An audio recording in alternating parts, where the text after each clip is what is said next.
looking for the microphone because I forgot that we have these cool studio mics in our house. And I was like looking for the mic to hold. And it's not here. We've stolen them from the studio.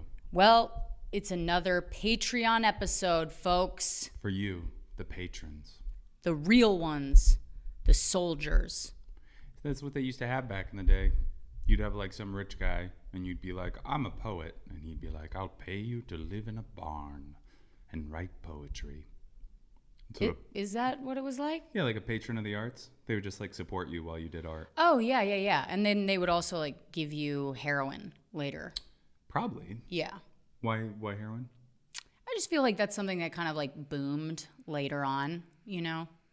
Probably opioids. Right. No, opiate. Opiates. Opiate. Opium.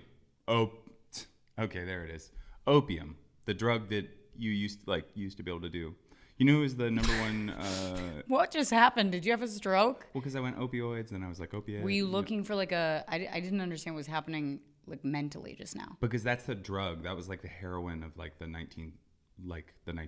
Oh. You didn't shoot heroin. You smoked opium it. Yeah. in like an opium den. I smoked opium once. Did you know that... You're going to skip over that? You're literally going to just... Well, nothing? This will tie in. Okay. Your family friends, the Bushes, were huge opium importers in the 1900s. Really? Yeah, big time. Didn't know that. I think whatever Prescott or one of them. Huh. Even if I did know that, I would pretend not to. How's that for an answer? I wonder if you smoked any of their opium. You should thank them next time you see them. I definitely didn't smoke their opium. I smoked opium in my friend Phil's attic in high school. How did he get opium? Do you want to just open that? Well, I don't want it to spill everywhere. There's a lot of electronics around. Okay. Mouse could get shocked. Well, there's like a hissing in the background, just so you guys These know. are very professional mics. Okay. So I think with the guards, you couldn't even hear Hal Sesh anymore with these. You don't really? Mm-mm. You couldn't hear house sessions? I don't think with these. That's crazy. I feel like you could. What? I don't know. Whatever. Did you notice that this one coaster is perfectly shaped like Iceland? No, Andy. Put that away. Some people would be interested. No one's interested in that. Especially our Icelandic That's the listeners. least interesting thing to an audio listener I could think of. I mean, well, we get a lot of YouTube truly. listeners. We have a coaster. That's not even made from interesting, and crystals. I'm sitting right here. Whatever. You know? Just because you can't have fun? No, I can have fun. I can have fun can't. with you. You can't have fun. God. Buzzkill Betty over here. I try to keep things entertaining, and then I get called a bitch because I'm trying to... I'm just kidding, babe. Okay. Nobody thinks that the coaster is important. Yeah, that's what I'm saying. But, you know, here's the thing. If it was a heart and I showed it to you, you'd go, aw. No. If I found that and it was shaped like a heart, like a rock shaped like a heart. I don't think that's true. I don't think that would be something that would like tug at my heartstrings, so to speak. I don't know if Rosebud has heartstrings. I might not. No, you do. When you see dogs doing certain things. Yeah. Yeah. I'm kind of sensitive sometimes. I'm a little bit sensitive. No one is above the dodo. I would actually go as far as to say if you aren't affected by the dodo, you're a sociopath. yeah, you're pretty fucked up. Yeah. You don't want to see a blind pit bull find love? Although there is sometimes I'm watching the dodo and I'm like, yeah, some of these dogs need to be put down. Like sometimes I'm like, this is not okay. That one pit bull that like was a burn victim and didn't have like lips and shit. You're like, okay, for everybody. No, that dog was like, I think you're talking about Phoenix. The one that's like, you can see all of its. Yeah, he actually wasn't a burn victim. That was like a sickness that they didn't know what it was. But he was fine. Like he had like an autoimmune thing, but it wasn't, they couldn't figure out what it was, but he had a lot of health problems. But I also really loved him. I don't know. I'm thinking more along the lines of like, you know, dogs that they're putting table legs on their legs because they don't have them. You know? mean like the dogs that they're have just wheels? giving them like a robot ass.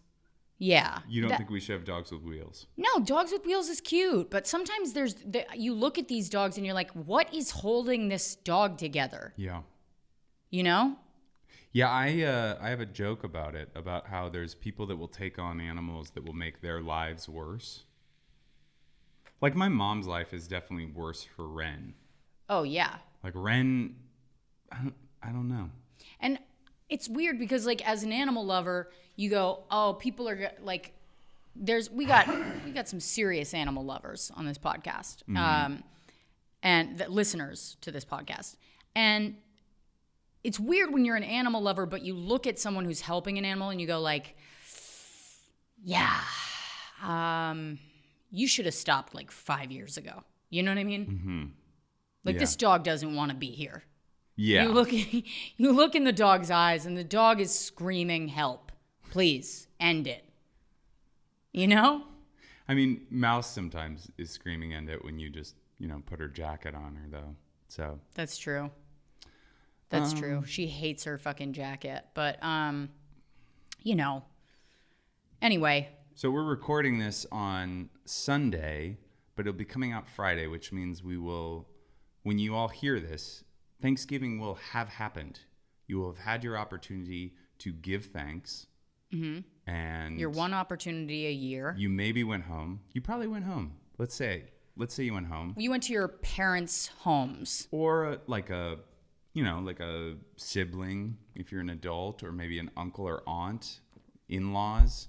My therapist says not to call your mom's house home. He says it's important not to do that.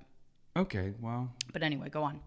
I'll get into that later. Lived in my mom's for 20 years. I don't call it home. But I was thinking I would love to hear, and this is just like a thing if you have an opportunity, some stories. I'd love to hear some stories from you, the listeners, about your Thanksgiving, and if you had any fun interactions in kind of the QAnon anti-vax world. Yeah, because the thing is like before the pandemic, I mean, this is probably the first year that everybody's going home in certain states. It's the first year that people are really traveling en masse, if you will. And, we had the Trump situation before. You'd have to avoid talking about Trump or talking about the election. But now you have to avoid talking about adrenochrome and Democrats drinking baby's blood. And also just and vax. Whether or not JFK Jr. showed up in Dallas in that parking lot. Are they saying that? Are they saying that he showed up? Because I saw the crowd. Yeah, there were people waiting. I mean, I don't know if they're saying that he showed up, but I'm sure some of you have relatives that know the answer to this. So let Andy know. Tell us what you experienced. Did you get a bunch of questions about when are you going to get married? When are you going to have kids? Did you guys have anybody show up to the Thanksgiving dinner, let's go the other way, and wear a mask throughout it? Or socially isolate where they were like, I'm going to eat on the porch? Yeah, did you have any relatives like that were handing out boosters that they picked up on the way to your grandma's house? Anybody wearing one of those globe masks? The ones that are like go over your shoulders and they're like a window? Yeah. Just a birdhouse on their head. A fish tank.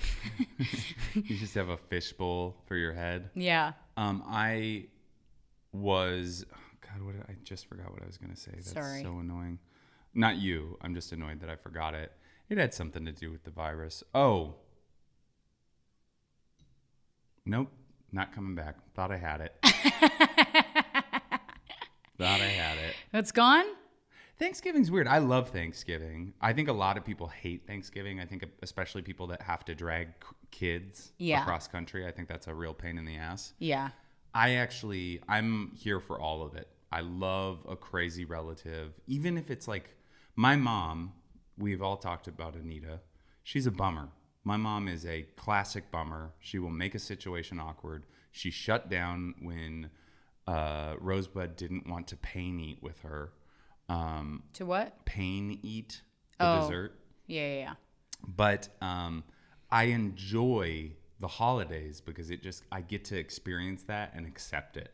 and Yeah. go like, you're going to make the most delicious meal ever, and you are going to criticize it before we start eating. Yeah. And You're just ready for it I before love it starts. I love it. I love to tease her and tell her that she has to sit on the porch while we eat, and that she should be ashamed of herself, and that she owes us all money. Right. But we didn't go home for Thanksgiving, did we? We ate. Well, we ate at a friend's house, in theory. And we ate at the Comedy Cellar, which is essentially Second home? but there's something about it where you're working as a comic on a holiday with other comics, and you're eating a great meal. It's really good food at the Comedy Cellar. Some of my favorite food in New York, and I've been eating there for 3 years straight, pretty much every night, and I'm not sick of it. However, the feeling that you get from just like eating Thanksgiving at work, it's like, is this a soup kitchen? Yeah, it's like you work at a casino. Yeah. It's that same kind of vibe. You're like, this isn't great. Yeah. But great food, love our friends, love the company. So, I was actually really excited when I heard about Thanksgiving at the Comedy Cellar. I was kind of like, oh, that sounds nice. Like, Yeah. I don't want to go to the one at the Laugh Factory in LA because that's like, they're feeding everybody. I mean, like anybody that shows up. So there's like, it's kind of it is literally a soup kitchen. Yeah. And that's nice and It's all. like a Joe Exotic Thanksgiving. Yeah, where he cries about His what was that kid's boyfriend name? who shot himself by accident. Trevor? Trent. Trent? No, Travis? probably Travis. I think it was Travis. We've been watching Tiger King. We're a year late, and we're 2 years late, technically, I think. Year and a half. But season Look, 2 I just couldn't came deal out. with the pressure. The pressure of watching it at the time was too much. Everybody was like, it's so good. You got to see it. And I was like, it's it? not that good. Rosebud really hates a fad. I don't like it. It feels like, I don't know. I just feel like I would watch it if I was if I was brought to it on my own. But once I start to feel pressured to watch it, I don't want to watch it anymore. I understand that. That makes sense. And everybody's like, you have to watch it. And You I know I've been doing the same thing with Dope Sick. So, but no one's watching Dope Sick is the thing. And they're actually kind of related because they're basically the same demographic of people suffering. Yeah. It's just a different location. I mean, There's definitely Tiger King is definitely the fun side of Dope Sick. and also because it's meth, it's not heroin. Yeah. You know what I mean? Like if they were all on heroin, they wouldn't be out there, on RVs. I will say that I have such pure feelings for the first husband, not the one that passed away, obviously. The toothless guy? Yeah, I love him so much. What's his name? He's just so beautiful. Andy's in love. I really am in a weird way. Andy's in love with the Tiger King's first husband. Not the first. The one that that he was in a relationship with before he married Travis in. Yeah. Before they became like triple married. Whatever you call it. John Finley is my favorite guy on there. I really, really, really loved John Finley. I want to kind of do a deep dive on John Finley. Where is he now? I mean, I don't know. He's married and he has a kid. Oh, he does? Yeah. Did he marry the girl from the front desk? Yeah, he got her pregnant, so they had to go. Okay. They had to go be together. Yeah. And I'm glad that Joe finally found a husband who's really gay. Stop 1 second. Okay. Okay, so we're back. Sorry about that. My computer had a little shit fit. As I was saying, I'm glad that Joe found a husband who was actually gay. Yeah, he is 12 years old. Well, he's also kind of the one thing I don't like is that's a negative. You definitely don't want to marry a child. He's kind of turning into like a TikTok star, which I don't like. Like he's got his own brand of anal bleaching, tail brightener. Yeah. And you can tell that he's not faithful, nor is he going to return to. You know what I mean? Yeah. But he is taking his calls, which is like kind of the most you can expect from a guy like that. Yeah, I mean, and to be fair, if I had to talk to a guy who was crying on the phone every time I talked to him, I'd be like, yeah, I can't do this. I gotta go. Like, enough's enough. Yeah. You know? But you can tell that Dylan was always into Joe for those like superficial reasons. I don't know that he was like always this like deep dude. I think John Finley, there's something about John Finley I just respect because he just doesn't. He seemed so chill. He's so chill. I mean, he did the entire documentary with no shirt on. Yeah. The camera crew showed up. He was like, I was sitting in this chair anyway if you guys just want to start rolling. He just openly admitted to everything. I think he just was like, but he was the one guy where I was like, I don't think he's using Joe. Like, yeah. He is in a way, but I think that there's like it's not like the other two. Like Travis, like very clearly was like, I get to live here for free and smoke weed. Who gives No, a shit? I think John was just like happened to be sober, you know? And so you saw the good side of him, but I definitely think that relationship was born of a mutual love of meth. Meth, yeah. That's for sure the case. That's what happened. I mean, 2 teeth left in that man's head. If you like saw that the Tiger King was out of jail and he was doing his Thanksgiving, would you be willing to cancel shows to go to it? Yeah. Yeah, me too. Yeah, I would do it in a second, in a heartbeat. So anyway, why does your computer keep doing that? I don't know, but it didn't stop recording, so Okay. That's the good news. All right, that's fair. I was looking through the obituaries today. Yeah, Rosebud found the New York Times. Fuck off. That was cunty. Mm-hmm. I found the New York Times. I'm fucking with you. Here's an old thing that I used to do with my dad. Very telling.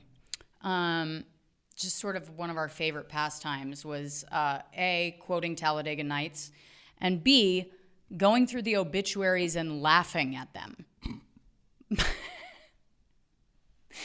My dad really he's always, hold on. It's not doing it, don't worry. Okay, my dad has always loved looking at at just the summary of their life and being like, look at this goober. He just loves it. I don't know what it is. It's like, I don't know why he likes to bully the dead. I guess, they can't hear him. It's also, I mean, he does it with the living too. We talked about the fact that he just he got a real kick out of just the notion that there was little people. Yeah. Oh, he thought that was hilarious. Let me see if I can find one of these that he would really love. You know what I saw the other day? I kind of saw, I know this is going to sound fucked up, a full-size dwarf. Okay. Like I saw a dwarf person. Uh-huh. But they were not small. You ever seen that? No. Like a dwarf woman that was your height. Just thought it was interesting. Hadn't seen that before. Maybe I am a full-size. No, you don't have person. The face. Okay. And I'm not trying to be a bigot here. I'm just saying, observational. Let me be honest. It doesn't sound great. Well, I mean, it's not the best you've ever sounded. Of course it isn't, but it's in terms of, good person points. If we're handing those out on this podcast. There's certain people that you're gonna want to talk about. There's some things you'll see. And it doesn't make you sound like a good person, but I hate this idea that we're not going to appreciate that there's some shit out there that go to a fucking state fair and don't report back. Try. Because that's when those real home dwellers, those people that can't make it out of the house, that is their one time out. You will see the people with the giant legs, and you know what I'm talking about. Okay. The Babe. legs that are full of salt. All their fluids are in their legs. Okay. You'll see the person where both eyes are on one side,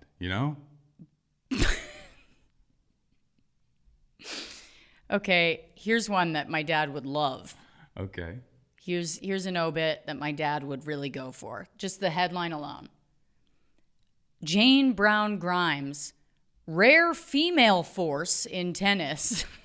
He'd be like, that's so funny. Them women with their little arms. Yeah. He'd be like, one of those rare good females at tennis. Yeah. He He'd probably love knows that. this next one. He probably met her.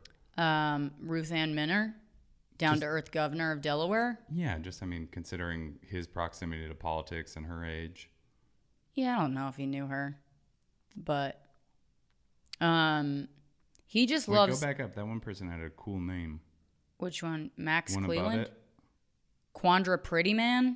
Yeah, that's a weird name. That's champion of black women's literature. Dies at 88. Let's read this one. She sounds like she's got an interesting She's life. cool.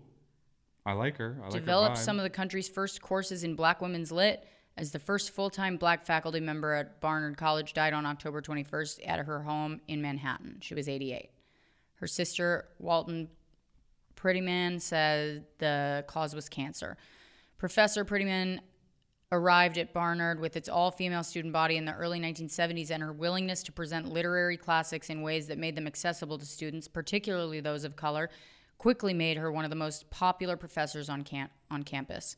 I think that this isn't a fun one, but she seems cool, and I'm happy that she had a long life. Every time I read these kind of people's obits, it shows you how little your life actually means in the grand scheme of things. Like, this woman did major things, right? Right. She influenced an entire generation of probably black women to either write or be, critics of art or whatever. She did this great thing, and she was a pioneer and a trailblazer. And I've never heard of her, and this is probably the last time I'll speak about her. And it's just like all these things, you know what I mean? Like, it's just, Yeah. it does not matter. Carrot Top will die. I got a good one. Go ahead.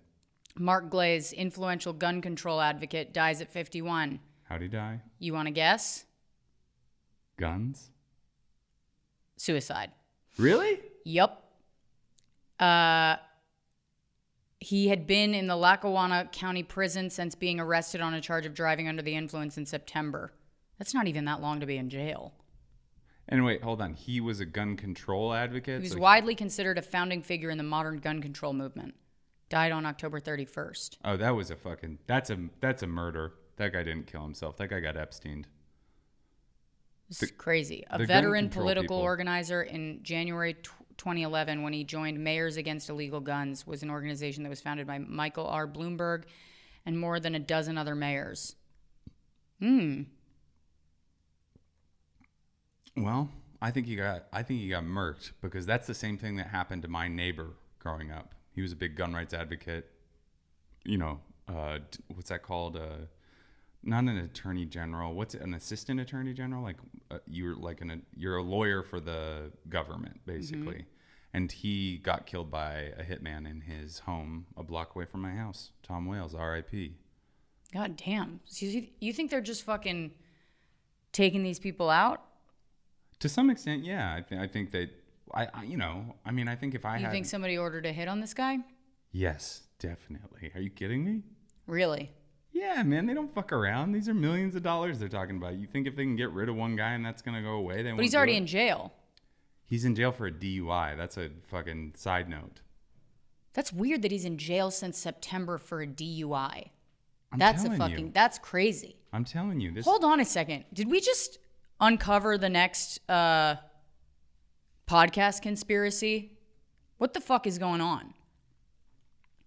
Gun control advocate Mark Glaze. Yeah, he's sitting in this like press conference with Amanda Peet, Thank God. Chris Rock, Mike Thompson of California. I don't understand. Suicide? Why would he be? Can you look up Mark Glaze suicide? Sure.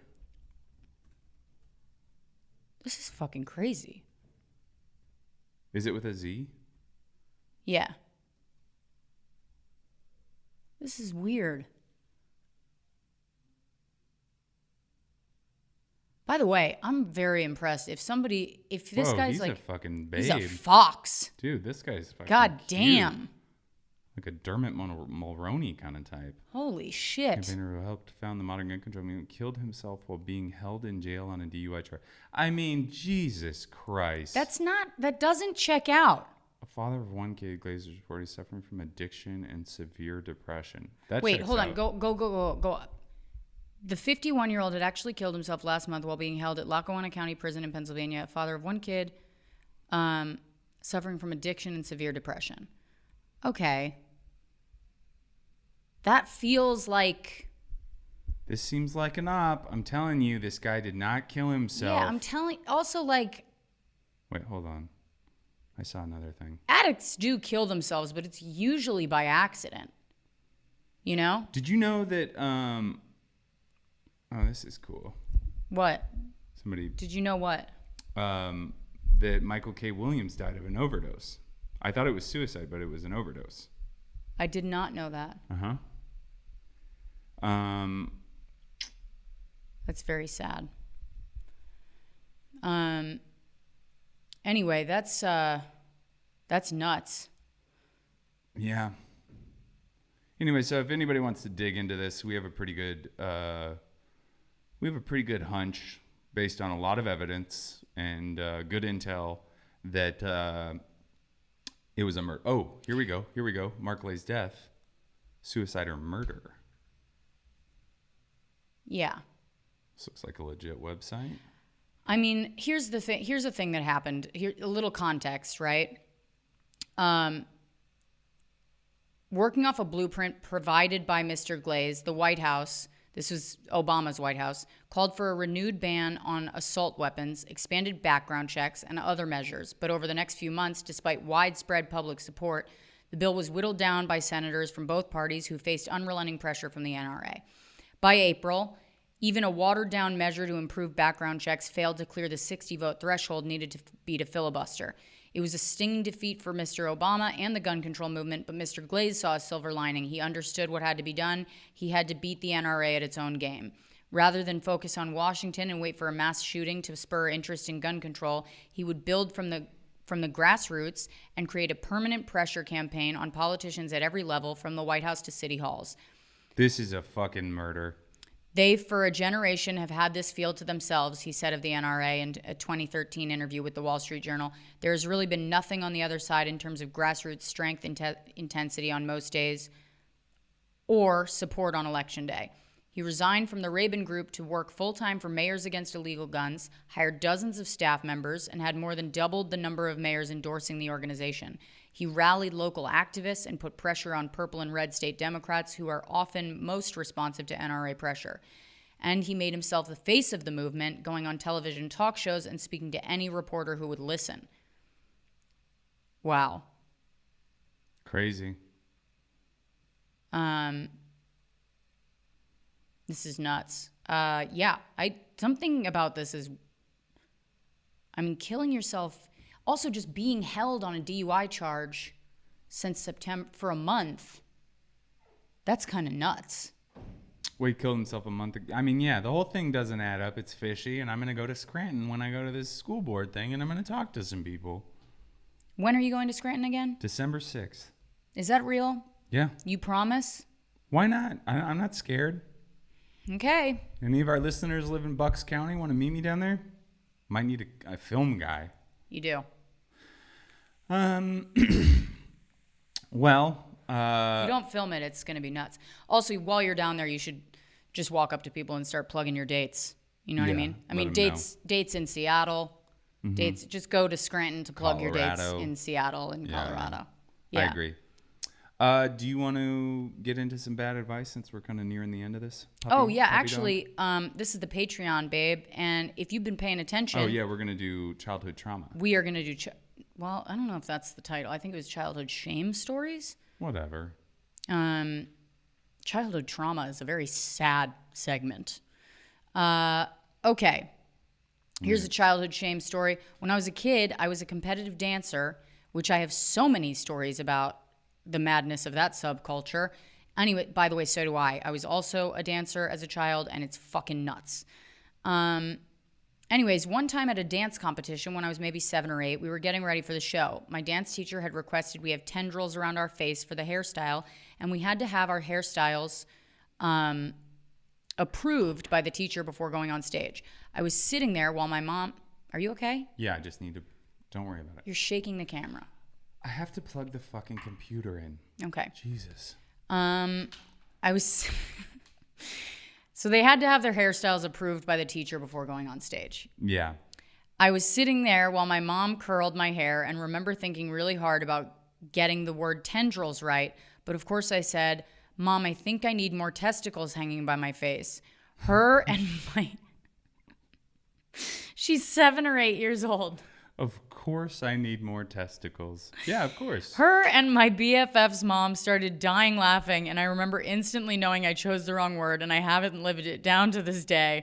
Guess I got balls on my mind from a young age. That one, I don't think she would mind me saying, that one is Kelsey. Kelsey Ray, longtime listener. West Hollywood's... Longtime childhood shame story sharer. Just an open book. We love that about Chelsea. We were Kelsey. Literally talking about Kelsey the other day while we were walking around, just being like, she's listened to the podcast since the beginning, just like Day one. First day. And she listened to your other podcast too.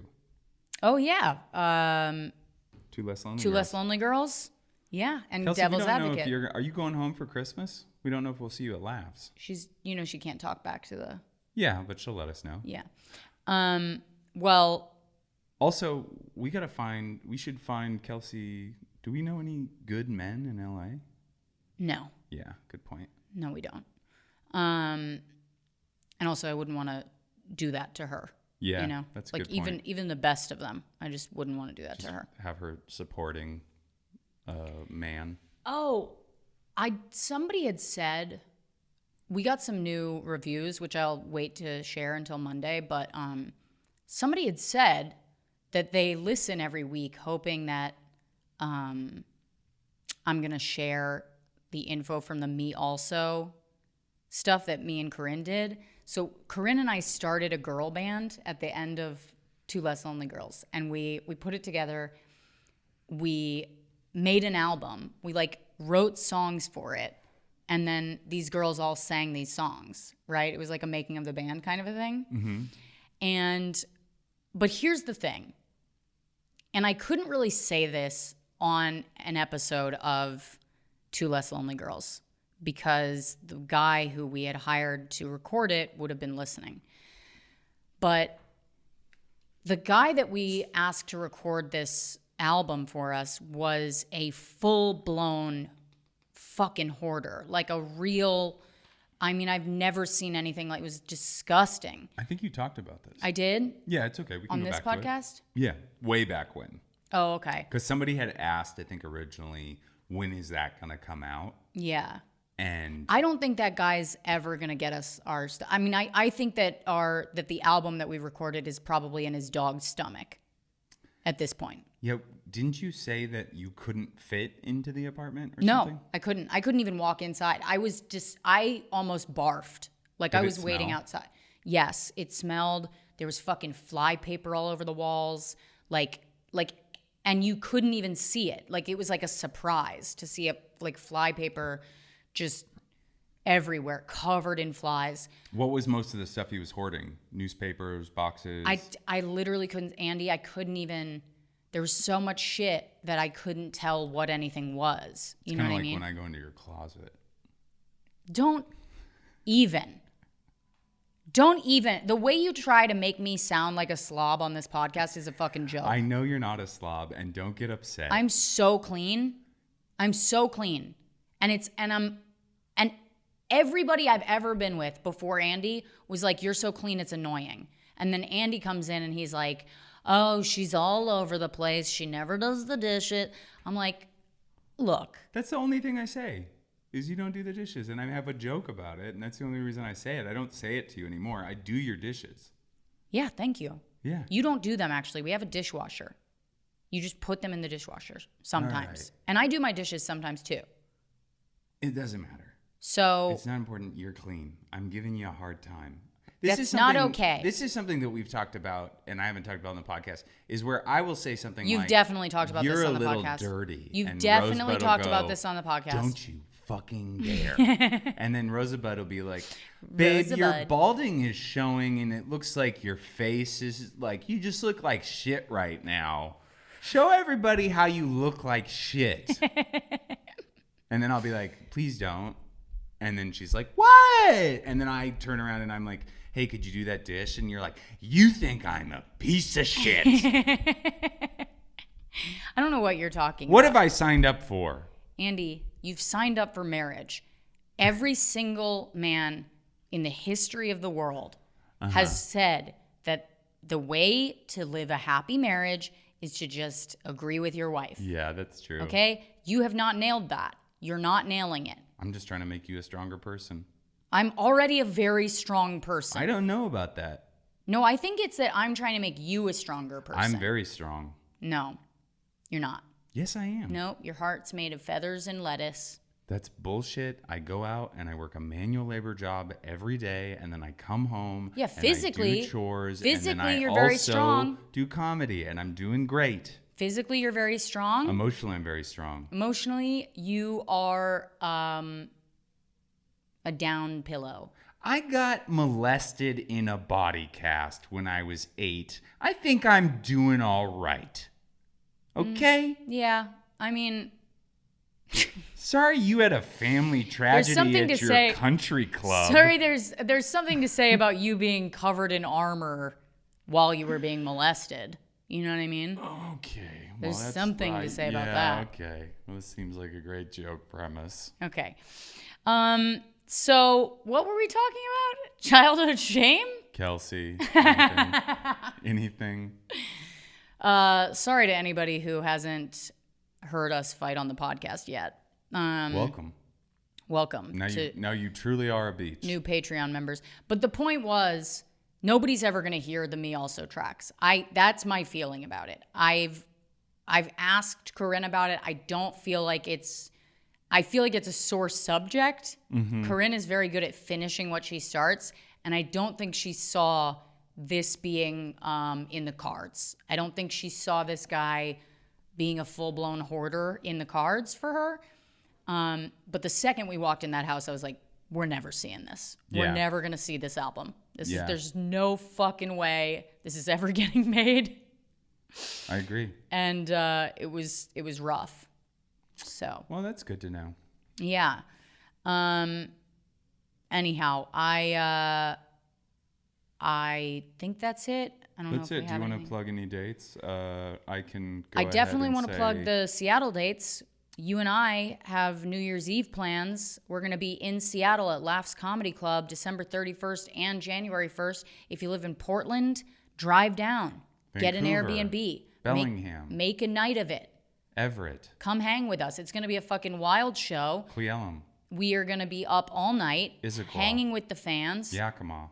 Ellensburg. Writing down resolutions. Tacoma. Ripping them up. Olympia. Well, don't get them confused. You're just telling these people, these other places to come to Seattle. I'm telling them from those places to come to Seattle. Yeah. So, yeah, that's it. And then my dates can be seen up on my website, rosebudbaker.com. You have to go through Bands in Town to buy the tickets from my website. Otherwise, you can just Google the club, Google my name, and get your tickets that way. Please do not reach out to me for help buying tickets. I cannot help you figure out the internet, okay? Also, I will be in Chicago the weekend that you're hearing this. So if you are in the Chicago area, know people in the Chicago area, I'm forgetting your name right now, but I love you. One of our beaches that came to my Zany show. I can't think of your name right now. I don't know why, but I love you, and you are great. So please come to my show at the Lincoln Lodge. Everybody come to the show at the Lincoln Lodge. If you live in Milwaukee, come to the Lincoln Lodge. Yeah, if you're a Patreon member, and especially if you're a VI Bistro, a VI Beach, you need to reach out to us. Let us know which shows you can come to. We will get you tickets to the shows. Christy Clark is a Patreon member. We got her free tickets to Cobb's on December 12th, and so hopefully you'll be there, Christy. Who else? I think I met the Bella twins. Yeah, you did the Bella Twins podcast. When's that come out? I don't know, but I think they're coming to the show. In San Francisco? Yeah. Oh, sick. Yeah, so that'll be fun. And then, yeah. We should have them up on stage. I'm definitely going to bring them. Are you kidding me? I'm Yeah. definitely bringing them on stage if they come. That'll be awesome. Yeah. Okay, so that's it, you guys. We love you. Get my album, Whiskey Fists. It's on Spotify. It's on Tidal. It's on iTunes. Download it now. My album will be out December 10th. It's called The Coward of Gramercy. It'll probably win a Grammy. Don't worry about it. We love you guys. Wash your hands. Don't lick your lover's eyeballs. What the fuck? And don't spit in their mouths unless it's a committed monogamous relationship. We love you. Bye.